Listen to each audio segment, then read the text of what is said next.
تو میں نے استفسار کیا، جیلا تم کہاں رہتے ہو؟ وہ چونکے ہوئے لہجے میں بولا، جناب میں باغبان پورہ رہتا ہوں۔ اب چونکنے کی باری میری تھی۔ میں نے جلدی سے کہا، مگر باغبان پورہ تو میرے تھانے کی حدود میں نہیں آتا۔ شاہین آباد تو آپ کے تھانے کی حدود میں آتا ہے نا؟ اس نے میری جانب دیکھتے ہوئے کہا۔ میں نے جواباً کہا، ہاں شاہین آباد کا علاقہ میری تھانے کی حدود میں ہے، بس تو پھر سمجھیں کہ میرا معاملہ آپ ہی کے تھانے کا ہے۔ وہ کس طرح بھائی؟ میں نے ذرا سخت لہجے میں پوچھا۔ باغبان پورہ شاہین آباد سے لگ بھگ 8 میل دور ہے اور وہ میرے تھانے کی حدود میں بھی نہیں آتا۔ پھر تمہیں یہ خیال کیسے آیا کہ معاملہ میرے تھانے سے متعلق ہے؟ ایک لمحے کے توقف سے میں نے اضافہ کیا، اور تم نے ابھی تک یہ بھی نہیں بتایا کہ تمہیں کون سا مسئلہ درپیش ہے؟ جناب میں نے بتایا تو ہے کہ میں اپنی بیوی کی وجہ سے پریشان ہوں، بلکہ اس نے در حقیقت مجھے پریشان کر رکھا ہے۔ وہ برا سا منہ بناتے ہوئے بولا، زرینہ شاہین آباد میں رہتی ہے، اسی لیے تو میں آپ کے پاس آیا ہوں۔ شاہین آباد کو آپ ہی کا تھانہ لگتا ہے۔ وہ تو ٹھیک ہے اللہ کے بندے، میں نے اس منتشر خیالات شخص کی طرف دیکھتے ہوئے کہا، لیکن یہ کیا چکر ہے؟ تم باغبان پورہ میں رہتے ہو اور تمہاری بیوی شاہین آباد میں، اور تم اپنی بیوی زرینہ کی وجہ سے پریشان ہو۔ ساری پریشانی کی جڑ یہی زرینہ ہے، وہ ناگواری سے بولا۔ میں نے کہا ذرا تفصیل سے بتاؤ۔ وہ بولا، تفصیل کیا بتاؤں جناب؟ زرینہ کا میکہ شاہین آباد ہے، وہ مجھ سے روٹ کر اپنے میکے بیٹھ گئی ہے، آپ اسے کسی طرح واپس میرے گھر بھیج دیں۔ وہ عجیب قسم کا شوہر تھا جو بیوی کی ناراضگی دور کرنے کے لیے پولیس کو بیچ میں لانا چاہ رہا تھا۔ مجھے ایک لمحے کے لیے اس پر غصہ بھی آیا۔ میں نے سخت لہجے میں کہا، جیلا کوچوان، میاں بیوی اپنے جھگڑوں میں کسی قریبی سے قریبی شخص کو بھی نہیں لانا چاہتے، کجا یہ کہ تم پولیس کو درمیان میں لا رہے ہو۔ زیادہ بہتر تو یہی ہے کہ تم خود ہی اپنی بیوی کو راضی کرنے کی کوشش کرو۔ میری تو تمام سبیلیں اور کوششیں ناکام ہو گئی ہیں۔ وہ مایوسی سے بولا، کیا تمہارے ماں باپ نے اس سلسلے میں تمہاری کوئی مدد نہیں کی؟ وہ دونوں تو مر کھپ گئے ہیں جناب۔ خاندان کا کوئی بڑا آدمی نہیں ہے؟ نہیں جناب۔ کوئی اور دوست یا ہمدرد رشتہ دار؟ ایسا کوئی بھی شخص نہیں ہے۔ وہ نفی میں گردن ہلاتے ہوئے بولا، جو میرے یار دوست ہیں ان کی کوئی نہیں سنتا۔ میں اگر انہیں اپنے ساتھ شاہین آباد لے آؤں تو یہاں کوئی سیدھے منہ ان سے بات نہیں کرے گا، بلکہ عین ممکن ہے کوئی بڑا تنازع اٹھ کھڑا ہو۔ یہ تو سراسر خطرناک بات ہوگی۔ میں نے چند لمحے اس کی باتوں پر غور کیا۔ اس کے لہجے میں درد بھرا ہوا تھا۔ لگتا تھا اس بے یار و مددگار شخص کو اس کے سسرال والوں نے بہت تنگ کر رکھا ہے۔ میں نے اس حماقت ماب شخص سے ہمدردی محسوس کی۔ وہ مجھے خاصا مستحق نظر آیا۔ میں نے اس کی آنکھوں میں دیکھتے ہوئے پوچھا، جیلا تمہاری بیوی زرینہ کب سے روٹ کر اپنے میکے گئی ہوئی ہے؟ اس نے جواب دیا، پورے 3 سال ہو گئے ہیں جناب۔ 3 سال؟ میں نے حیرت سے دہرایا، یہ تو بہت بڑا عرصہ ہوتا ہے بھائی۔ میاں بیوی کو اتنے لمبے عرصے کے لیے ایک دوسرے سے دور نہیں رہنا چاہیے۔ وہ اس بات میں سر ہلاتے ہوئے بولا، میں بھی یہی کہتا ہوں جناب، لیکن کوئی میری بات سمجھتا ہی نہیں۔ بہت مشکل میں ہوں۔ ازواجیات انسان کی زندگی کا سب سے زیادہ نازک شعبہ ہے۔ اس کے بارے میں کسی تیسرے آدمی کو لب کشائی کرتے ہوئے 100 بار سوچنا چاہیے۔ میاں بیوی آپس میں ایک دوسرے کا لباس ہوتے ہیں۔ اپنے سارے ذاتی معاملات انہیں خود ہی نمٹانے کی کوشش کرنا چاہیے۔ شادی شدہ خواتین و حضرات میری بات کو اچھی طرح سمجھ رہے ہوں گے۔ اسی تناظر میں میں نے جیلا کو زیادہ کریدنا مناسب نہیں سمجھا۔ اس کی بامی چپکلش کو جاننے کے لیے سرسری انداز میں پوچھا، جیلا زرینہ کے روٹنے کی وجہ تو کوئی ہوگی؟ فسادی لوگوں کو اگر کوئی مسئلہ کھڑا کرنے کے لیے کسی وجہ کی ضرورت نہیں ہوتی۔ وہ اکتاہٹ آمیز لہجے میں بولا، زرینہ میرے ساتھ بہت زیادتی کر رہی ہے۔ میں نے سخت لہجے میں کہا، جیلا پہلے تم نے کہا تمہاری پریشانی کی جڑ زرینہ ہے، اب کہہ رہے ہو وہ فسادی عورت ہے اور تمہارے ساتھ زیادتی کر رہی ہے۔ اس کے باوجود بھی تم اس عورت کو واپس اپنے گھر لانا چاہتے ہو، یہ بات میری کھوپڑی میں نہیں آ رہی۔ وہ جذبز کرتے ہوئے بولا، جناب بات دراصل یہ ہے کہ زرینہ بذات خود ایک اچھی عورت ہے، اسی لیے میں اسے واپس لانا چاہتا ہوں۔ تمہاری باتوں میں بہت تضاد ہے جیلا، میں نے کہا۔ کبھی تم اپنی بیوی کو اچھا کہتے ہو اور کبھی برا، میں تمہاری کون سی بات کا یقین کروں؟ وہ معذرت خوانا لہجے میں مجھے دیکھتے ہوئے بولا، شاید میں اپنی بات آپ کو سمجھا نہیں پا رہا۔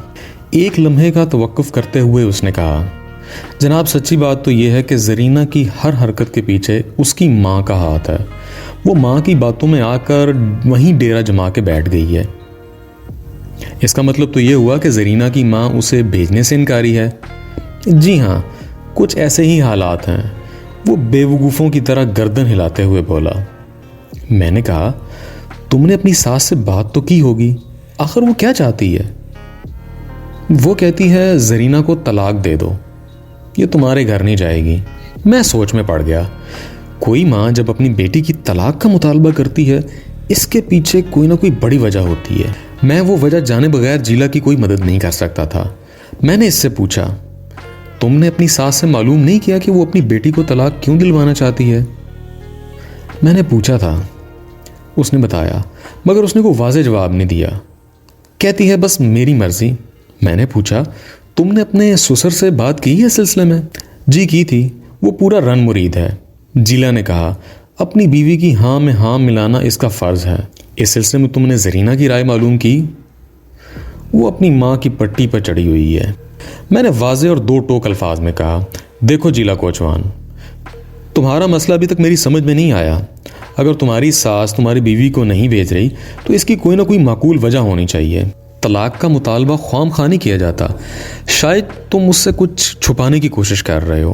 بات ختم کر کے میں نے اسے تیز نظروں سے گھورا۔ وہ نگاہ چرانے لگا۔ میں سمجھ گیا وہ یقیناً مجھ سے کچھ نہ کچھ چھپا رہا ہے۔ میں نے ذرا مختلف زاویے سے اسے گھسنا شروع کیا۔ جیلا، میں نے اسے مخاطب کرتے ہوئے پوچھا، تمہاری شادی کو کتنا عرصہ ہوا ہے؟ 8 سال ہو گئے ہیں جناب، اس نے بتایا۔ اور گزشتہ 3 سال سے تمہاری بیوی اپنے میکے میں بیٹھی ہوئی ہے، اس نے اس بات میں جواب دیا۔ میں نے پوچھا، اس کا مطلب ہے وہ صرف 5 سال ہی تمہارے ساتھ رہی ہے؟ ہاں ایسا ہی کہہ سکتے ہیں، اس نے مبہم انداز میں بولا۔ کہہ سکتے ہیں کیا مطلب ہے؟ میں نے سخت انداز میں استفسار کیا۔ میرا مطلب ہے، وہ رک کر بولا، ان 5 سالوں میں بھی وہ 2 بار میکے آتی رہی ہے۔ میرے پاس تو وہ بہت کم دن رہتی تھی، زیادہ تر وہ اپنے میکے میں ہی رہی تھی۔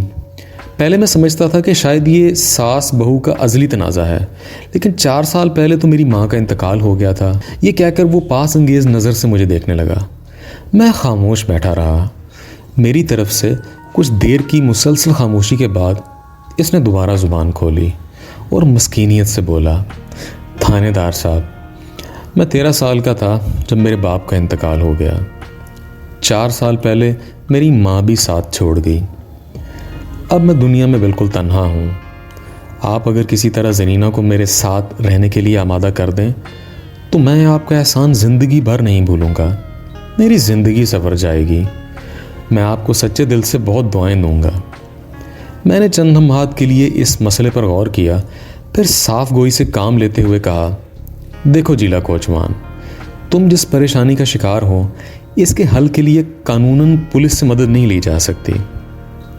یہ مسئلہ ناقابل دخل اندازی پولیس ہے۔ پولیس تمہاری بیوی کو مجبور نہیں کر سکتی کہ وہ تمہارے ساتھ آ کر رہے، خاص طور پر اس صورت میں کہ اس طرف سے طلاق کا مطالبہ بھی ہو رہا ہے۔ تمہیں چاہیے کہ پنچایت وغیرہ بٹھا کر اس مسئلے کو حل کرنے کی کوشش کرو۔ تمہارے قریب کا کوئی بڑا ہوگا، تم اس کے ذریعے اپنے سسرال والوں سے مذاکرات کرو۔ اگر وہ واقعی طلاق دینے پر تلے ہوئے ہیں تو اس کی وجہ جاننے کی کوشش کرو۔ ممکن ہے اس کے بعد میں اخلاقی طور پر کچھ تمہاری مدد کر سکوں یا تمہیں کوئی ایسی راہ سمجھا سکوں کہ معاملہ بن جائے۔ جناب آپ کس بڑے کی بات کر رہے ہیں؟ وہ روحان سی آواز میں بولا۔ میرا سب سے بڑا قریبی رشتہ دار تو زرینہ کا باپ ہی ہے۔ شکور احمد میرا سسر تو بعد میں بنا، ماموں پہلے ہے۔ وہ میری ماں کا سگا بھائی ہے۔ اس کے کہنے پر تو زرینہ کی شادی مجھ سے کی گئی تھی، ورنہ میری ساس تو کبھی بھی طور اس رشتے کے حق میں نہیں تھی۔ اب بات کچھ میری سمجھ میں آنے لگی تھی۔ ایسا اکثر خاندانوں میں ہوتا ہے، بیٹی یا بیٹے کا رشتہ اگر ماں باپ کی مخالفت کے باوجود بھی کر دیا جائے جبکہ فریق ثانی کہیں اور اس کی شادی کرنا چاہ رہا ہو تو ایسی صورت میں ناکامیاب فریق ایک دوسرے کے خلاف محاذ بنا لیتا ہے۔ بعض انتہا پسند، انا پرست اور منتقم المزاج افراد تو اسے اپنی شکست سمجھتے ہیں اور شادی کو دوران خانہ سازشوں کر کے ناکام بنانے کی کوشش کرتے ہیں۔ اس موقع پر وہ یہ بھی بھول جاتے ہیں کہ اپنی انا کی تسکین کی خاطر وہ اپنی بیٹی یا بیٹے کو تباہی اور بربادی کی بھیڑ چڑھا رہے ہیں۔ اولاد کی تباہی یا بربادی سے زیادہ عزیز انہیں اپنی انا کی جیت ہوتی ہے۔ یہ سب جھوٹی انا کے کرشمے ہیں۔ میں نے سوچا ممکن ہے کہ جیلا کی ساس صرف اس لیے زرینہ کی طلاق کا مطالبہ کر رہی ہو کہ وہ شادی اس کی مرضی کے خلاف ہوئی تھی۔ جیلا نے بتایا تھا کہ اس کی ساس اس شادی کے حق میں نہیں تھی۔ اس سے ایک بات یہ بھی ظاہر ہوتی تھی کہ وہ زرینہ کی شادی کہیں اور کرنے کی خواہاں تھی۔ اس حوالے سے میں نے جیلا سے سوال کیا تو اس نے بتایا، جناب 8 سال پہلے جب زرینہ سے میری شادی ہوئی تھی تو مجھے یہ نہیں پتا تھا کہ میری ساس اس شادی کی مخالفت کیوں کر رہی تھی۔ میں جانتا تھا کہ وہ زرینہ کی شادی کہاں کرنا چاہتی تھی، مگر اب اس نے جملہ دور چھوڑ کر چور نظروں سے مجھے دیکھا۔ میں نے جلدی سے پوچھا، لیکن اب کیا ہو گیا؟ وہ چند لمحے خاموش رہا۔ میں نے اس کے چہرے پر تذبذب کے تاثرات نمودار ہوتے دیکھے۔ مجھے یوں محسوس ہوا کہ وہ کچھ کہنا چاہ رہا ہو مگر ہچکچا بھی رہا ہو۔ جب میں نے کافی دیر اسے اسی کیفیت میں غوطے کھاتے دیکھا تو قدرے سخت لہجے میں کہا، تم خاموش کیوں ہو جیلا؟ کچھ بتاتے بتاتے اچانک رک کیوں گئے ہو؟ وہ تامل کرتے ہوئے بولا، تھانے دار صاحب، مجھے یوں لگ رہا ہے کہ میری ساس زرینہ کی شادی کہیں اور کرنا چاہتی ہے۔ اس کے لہجے میں شکستگی عیاں تھی۔ کہیں اور کہاں؟ میں نے ہمدردی سے پوچھا۔ وہ چند لمحے سوچنے کے بعد بولا، سکندر علی سے۔ یہ سکندر علی کون ہے بھائی؟ میں نے چونک کر کہا۔ یہ میرے سسرال کا پڑوسی ہے، جیلا نے دکھی لہجے میں بتایا۔ اس کی ایک بیکری ہے۔ یہ بیکری شاہین آباد کے مین بازار میں ہے۔ میرے سسر شکور احمد کا کریانہ سٹور بھی اسی بیکری کے برابر ہے۔ بیکری کی دوسری جانب سکندر کے باپ محمد صدیق کی دودھ دہی کی دکان ہے۔ میں نے جیلا کی بات پوری توجہ سے سنی اور پھر سوال کیا، یہ سکندر علی تمہاری ساس یعنی ممانی کا کیا لگتا ہے؟ میرا خیال تھا سکندر علی یقیناً زرینہ کو کوئی رشتہ دار ہوگا، مگر جیلا کا جواب میری توقع کے برخلاف تھا۔ اس نے بتایا، سکندر علی صرف پڑوسی ہے، اس کی ہم سے کوئی رشتہ داری نہیں، نہ مجھ سے اور نہ میری ساس سے۔ میں نے کریدنے والے انداز سے پوچھا، تمہیں یہ کیسے محسوس ہوا کہ تمہاری ساس زرینہ کو طلاق دلوانے کے بعد اس کی شادی سکندر علی سے کرنا چاہتی ہے؟ سکندر کا ان کے گھر میں آنا جانا ہے، اس نے سادگی سے کہا۔ یہ کوئی خاص بات نہیں، میں نے کہا، پڑوسی ایک دوسرے کے گھر میں آتے جاتے رہتے ہیں۔ وہ بیزاری سے بولا، جناب وہ دونوں ایک دوسرے کو پسند کرتے ہیں۔ یعنی تمہاری بیوی زرینہ اور سکندر علی؟ جی ہاں جی ہاں، وہ اس بات میں سر ہلانے لگا۔ یہی تو میں پوچھ رہا ہوں۔ میں نے کہا، تمہیں ان کی باہمی پسندگی یا محبت کے بارے میں کیسے پتہ لگا؟ اور یہ بات تمہیں کیسے معلوم ہوئی کہ سکندر علی تمہاری سسرال میں اس لیے جاتا ہے کہ وہ تمہاری بیوی سے شادی کرنا چاہتا ہے؟ بند گلی میں گھرے ہوئے شکار کی طرح اس نے بے بسی سے مجھے دیکھا اور قدرے سنجیدہ ہوتے ہوئے بولا، اب میں آپ کو کھل کر بتا ہی دینا چاہتا ہوں۔ بالکل کھل کر بتاؤ، میں نے حوصلہ افزائی کرتے ہوئے کہا۔ جب تک میں تمہارے مسئلے کی تہہ تک نہ پہنچوں گا اس وقت تک میں تمہاری بھرپور مدد نہیں کر سکتا۔ وہ چند لمحات تک خاموش رہ کر اپنے خیالات کو مجمع کرتا رہا، پھر کھنگا کر گلا صاف کرتے ہوئے مجھے تفصیل بتانے لگا۔ میں اس کی طویل داستان کو مختصر کر کے یہیں تحریر کر رہا ہوں تاکہ جمیل احمد عرف جیلا کا مسئلہ پوری طرح قارئین کی سمجھ میں آ جائے۔ جیسا کہ آپ کو معلوم ہو چکا ہے کہ زرینہ کی شادی اس کے باپ شکور احمد کے ایما پر جیلا سے ہوئی تھی۔ جیلا کے مطابق زرینہ اس طویل رفاقت کے دوران نہ صرف اکھڑی بلکہ ساس بہو کے جھگڑے بھی ہمیشہ عروج پر رہے تھے۔ اس دوران یہ بھی ہو جاتا کہ کبھی زرینہ روٹ کر میکے آ جاتی اور چند ماہ شاہین آباد میں رہتی، پھر کسی طرح جیلا اور اس کی ماں نذیرہ زرینہ کو منا کر باغبان پورے لے جاتے۔ اس طرح یہ سلسلہ 5 سال تک چلتا رہا۔ سب کا یہی خیال تھا کہ یہ ایک ساس بہو کا ازلی جھگڑا ہے جس میں جیلا اپنی ماں کا ساتھ دیتا ہے، چنانچہ زرینہ میکے جا بیٹھتی ہے۔ جمیل احمد عرف جیلا بھی ماں کے انتقال تک اسی طرح سوچتا رہا، لیکن جب نذیرہ کی وفات کے بعد زرینہ نے شاہین آباد میں مستقل ڈیرہ جما لیا تو اسے تشویش ہوئی۔ ساس بہو والا معاملہ تو اب ختم ہو چکا، پھر زرینہ واپسی کے لیے تیار کیوں نہیں تھی؟ اب تو زرینہ کی ماں نے طلاق کا مطالبہ بھی شروع کر دیا تھا۔ جیلا بے حد پریشان ہو گیا۔ انسان جب پریشان ہوتا ہے تو اپنی پریشانی دور کرنے کے لیے وہ بعض اوقات ایسے راستے اپنانے سے بھی گریز نہیں کرتا جو انتہائی نامعقول اور نقصان دہ ہوتے ہیں۔ جیلا کو انہی دنوں کسی زبانی معلوم ہوا کہ نوشہرہ روڈ پر کوئی بہت ہی پہنچے ہوئے پیر صاحب رہتے ہیں، وہ اس مسئلے کو چٹکی بجاتے ہی حل کر سکتے ہیں۔ جیلا نوشہرہ روڈ پر واقع پیر کرامت کے آستانے پر پہنچ گیا اور قبلہ پیر صاحب کو اپنی پوری قطع سنا ڈالی۔ اس دوران جیلا شاہین آباد کے متعدد چکر لگانے کے بعد یہ جان چکا تھا کہ سکندر علی کا شکور احمد یعنی کہ اس کے ماموں کے گھر آنا جانا تھا۔ جب کبھی شکور کی بیوی روٹ کر میکے میں جا بیٹھتی اور کسی طور بھی اس کے گھر آنے کو تیار نہ ہوتی تو شوہر کا دل وسوسوں کی آماج گاہ بن جاتا تھا، خاص طور پر ایسی صورت میں کہ اس کے سسرال کسی نامحرم کا تواتر سے آنا جانا ہو تو پھر شوہر کی جو ذہنی کیفیت ہوگی اس کا آپ بخوبی اندازہ لگا سکتے ہیں۔ جیلا نے سکندر علی کے حوالے سے بھی پیر صاحب کو سب کچھ بتا دیا۔ عاملین و کاملین چاہے اصلی ہوں یا نقلی، وہ انسانی نفسیات کے ضرور ماہر ہوتے ہیں۔ مصیبت زدہ سائل جب ان کے سامنے اپنا دل و دماغ کھول کر رکھ دیتے ہیں تو وہ اس کی ہسٹری سے آگاہ ہو جاتے ہیں۔ راہ راست کے پیر کامل تو اس صورت میں کچھ سائل کو مفید مشوروں سے نوازتے ہیں، انہیں چونکہ کسی سائل سے کسی قسم کا لالچ نہیں ہوتا، اس لیے وہ کو بھاری معاوضہ طلب کی بغیر اس کے حق میں دعا کرتے ہیں، اسے کچھ پڑھنے پڑھانے کو دیتے ہیں اور کامیابی کے لیے کوئی لاہ عمل بھی اس کے گوش گزار کر دیتے ہیں۔ اس کے برخلاف جعلی اور ڈبہ پیر سائل کی سنائی ہوئی کہانی میں فوراً کمزور پہلو تلاش کرتے ہیں۔ اس کے بعد وہ اپنے مخصوص پیشہ ورانہ ہتھ کنڈوں سے مصیبت زدہ شخص کو زیادہ سے زیادہ ڈرانے اور خوف زدہ کرنے کی کوشش کرتے ہیں۔ جب سائل پوری طرح ان کے شیطانی ٹرانس میں آ جاتا ہے تو پھر وہ اس مسئلے کے حل کے لیے بہت بھاری معاوضہ طلب کرتے ہیں۔ سائل اپنے مسئلے کی وجہ سے اس قدر مجبور ہو جاتے ہیں کہ وہ بلا چو چراں اس کی بات مان لیتے ہیں۔ پیر کرامت کس قسم کا پیر تھا اس بحث میں پڑھ کر میں آپ کا قیمتی وقت ضائع کرنے کا متحمل نہیں ہو سکتا۔ تاہم یہ جان لیں کہ مذکورہ پیر صاحب نے جیلا کے ذہن میں یہ بات نقش کر دی تھی کہ اس کی بیوی سکندر کی محبت میں بری طرح گرفتار ہے۔ اس وجہ سے جیلا کی ساس اپنی بیٹی کو طلاق دلوانا چاہتی ہے اور اس کی شادی سکندر سے کرنا چاہتی ہے۔ پیر صاحب نے جیلا کے دل کی بات کہی تھی، اس لیے اس کو فوراً یقین آ گیا۔ پیر صاحب نے اپنا نذرانہ وصول کرنے کے بعد جیلا کو تعویذات دیے اور اسے ہدایت کی کہ وہ ان نادر تعویذات کو اپنے تانگے کے دونوں پہیوں کے ساتھ باندھ دے۔ پہیوں کی گردش سے تعویذ اپنا اثر دکھائیں گے اور جیلا کی بیوی واپس اپنے شوہر کے پاس آ جائے گی۔ جب جیلا نے یہ تفصیل اختتام کو پہنچائی تو میں نے اس سے سوال کیا، کیا تم نے پیر کرامت کی بات پر اندھا اعتقاد کر کے اس بات کا یقین کر لیا تھا کہ واقعی تمہاری بیوی تمہیں چھوڑ کر سکندر سے شادی کرنا چاہتی ہے؟ پیر صاحب نے بالکل ٹھیک کہا تھا تھانے دار صاحب، سکندر کے بارے میں تو پہلے کافی کچھ جان چکا تھا۔ وہ شاہ صاحب سے تعویذ لینے کے بعد ایک واقعہ پیش آیا تھا جس پر شاہ صاحب کی بات پہ مجھے مکمل یقین ہو گیا تھا۔ ایسا کون سا واقعہ پیش آیا تھا بھائی؟ میں نے پوچھا۔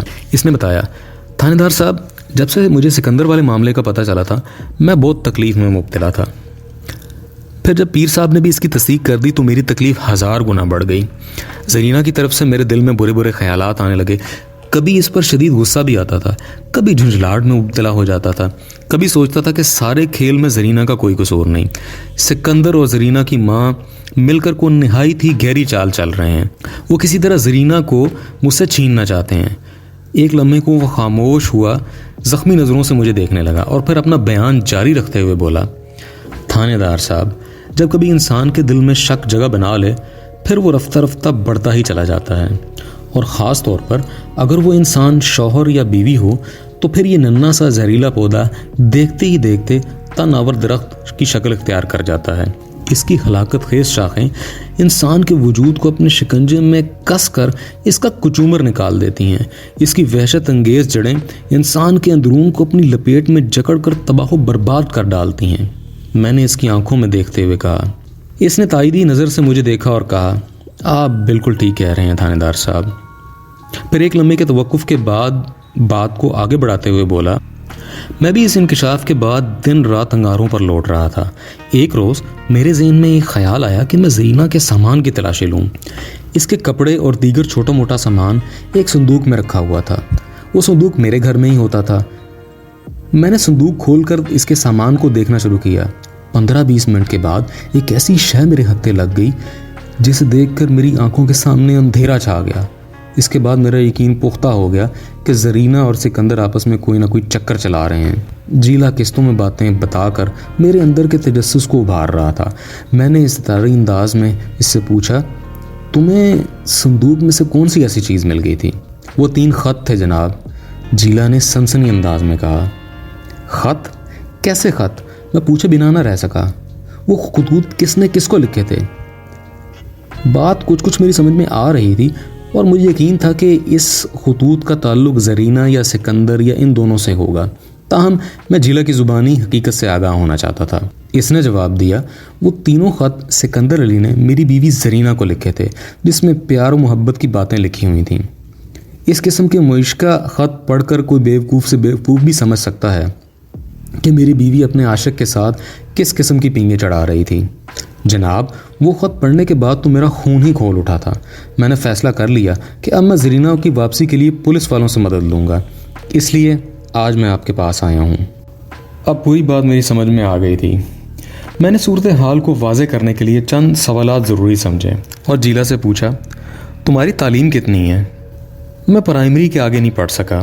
باپ کی وفات کے بعد مجھے گھر کا چولہا گرم رکھنے کے لیے تانگا چلانا پڑا۔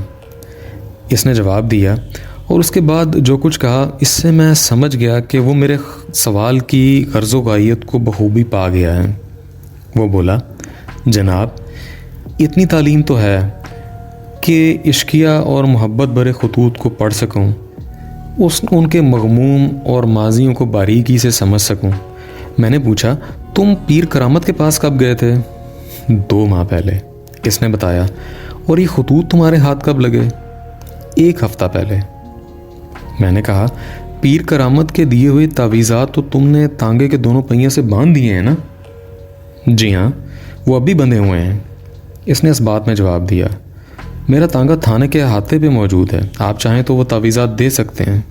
میں نے اس کی پیشکش کو نظر انداز کرتے ہوئے کہا، پیر صاحب کے تعویذوں نے تو کوئی اثر نہیں دکھایا۔ زرینہ تو ابھی بھی شاہین آباد میں ہی بیٹھی ہوئی ہے۔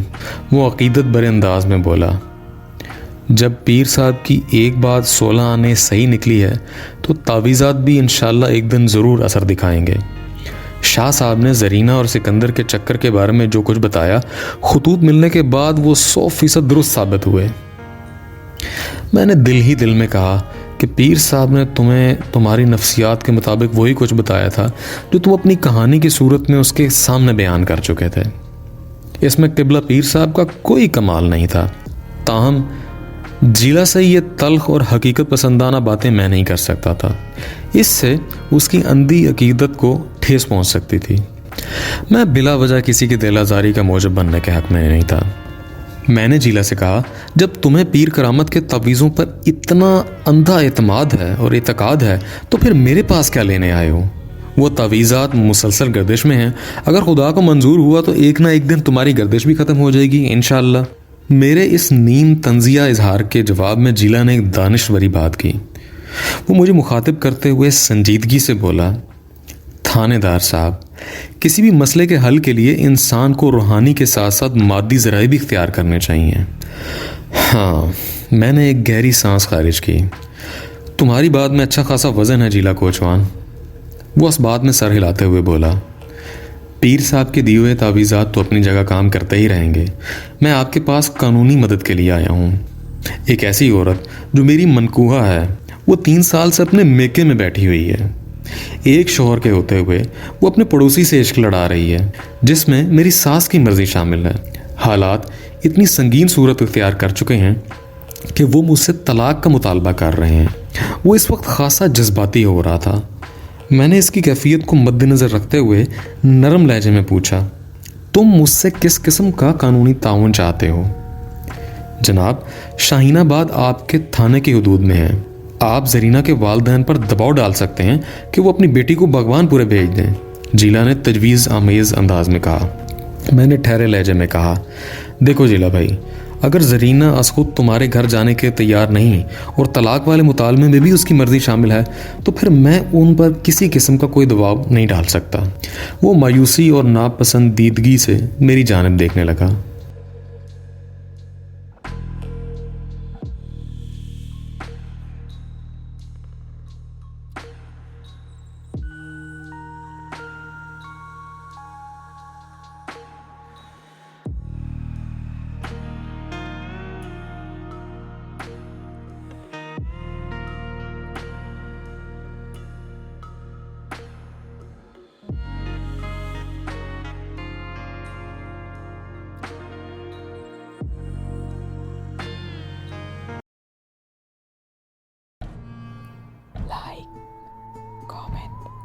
share, press the bell icon.